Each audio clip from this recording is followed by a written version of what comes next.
Assalamualaikum warahmatullahi wabarakatuh. Kami dari kelompok 6 mata kuliah Teknologi Konservasi dan Sumber Daya Lahan ingin mempresentasikan hasil dari diskusi kami, yaitu terkait uji kualitas air sungai.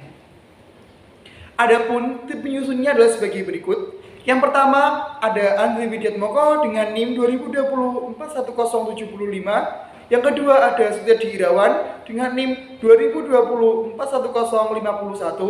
Yang ketiga ada Prasetyo Budi dengan NIM 2020-41026. Yang keempat ada Ahmad Syahroni dengan NIM 2020-41010. Yang selanjutnya ada Susanti dengan NIM 2020-41008. Selanjutnya ada Kurniasari Indah dengan NIM 2020-41029. Yang terakhir ada Nike Nirmala dengan NIM 2020-41031. Pendahuluan.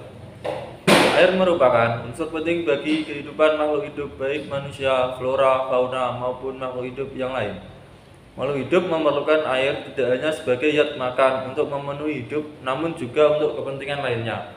Menurut laporan Status Lingkungan Hidup Indonesia tahun 2012, kualitas air di Indonesia cenderung menurun karena laju pencemarannya cenderung berkurang.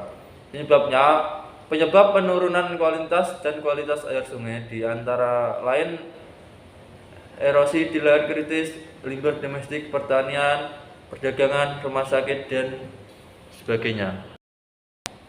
Tujuan dari kegiatan ini yaitu untuk mengetahui kualitas air sungai Gelis di Desa Panjang berdasarkan faktor suhu, pH, kekeruan air, kolektivitas, dan kadar oksigen yang terlarut. Metode pelaksanaan. Metode yang digunakan yaitu menggunakan metode survei dengan mengambil sampel air di Sungai Gelis, Desa Banjang, Kecamatan Baik, Kabupaten Kudus. Teknik yang digunakan yaitu menggunakan teknik purposive sampling. Pembahasan dari analisis survei yang kami lakukan yaitu di Sungai Gelis, Desa Panjang, Kecamatan Baik, Kabupaten Kudus, dengan hasil warnanya agak keruh dan tidak berbau dengan keasaman pH 7,32 atau netral. Diduga pencemaran ini dikarenakan limbah dari rumah tangga. Berdasarkan sampel yang didapatkan, kualitas air sungai di Sungai Gelis, Desa Panjang memiliki kualitas air yang cukup baik. Dapat dilihat pada tabel 1 di atas, menunjukkan bahwa warna air di sungai tersebut berwarna bening tetapi agak sedikit keruh dan tidak berbau. Hal ini disebabkan karena pada waktu pengambilan sampel di lokasi sesudah hujan sehingga menyebabkan debit air naik dan membawa material tanah di sekitar sungai. Kekeruhan air di sungai ditunjukkan oleh banyaknya material yang tersuspensi di dalam air sungai. Sedimen tersuspensi di dataran dibawa oleh aliran sungai naik saat turunnya hujan. Hasil pengukuran air sungai di Desa Gelis yaitu dengan kertas pH meter terdapat lakmus menunjukkan keasaman pH yaitu 7,32 atau netral. Sebagian besar biota akuatik dapat hidup dengan baik pada kondisi pH ini. Nilai pH dapat mengaruhi toksisitas suatu senyawa kimia. Semakin tinggi nilai pH, maka nilai akrimanitis semakin tinggi dan kadar karbon dioksida semakin rendah. Jika pH rendah, maka perairan tersebut bersifat asam dan korosif. Toksisitas logam mengalami peningkatan, serta proses nitrifikasi akan terhambat. Peningkatan nilai derajat keasaman pH dipengaruhi oleh limbah organik maupun limbah anorganik yang ada di sekitar sungai.